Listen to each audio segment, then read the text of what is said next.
mənə ağır sınaq idi. Rəngim də ağ idi, elə bəxtim də ağ idi. Bir dəfə yanında üzüm ağ olmadı əfsus. Rəngim də ağ idi, elə bəxtim də ağ idi.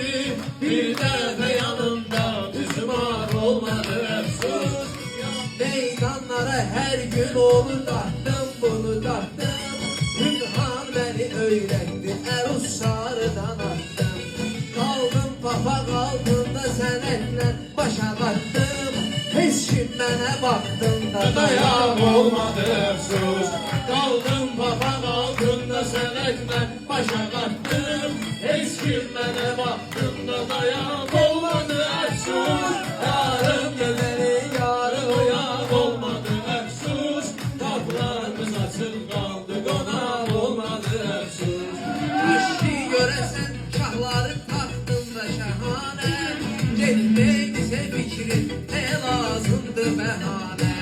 Sanki güneş idi, işığın saçdı cəhanə.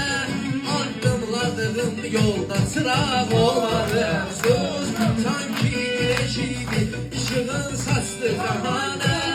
Addımladığım yolda çıraq olmadı əfsus. Ey Tanrı, ədalət güneşi aləmə göndər. Qandan dolu dünya, yenə qandan dolu səngər. Səngərdə tanınmaz hala düşmüşdü bir əskər.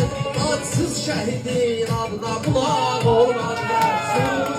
Səngərdə tanınmaz hala düşmüşdü bir əskər. Adsız şəhidin adına qulaq olmadı əfsus.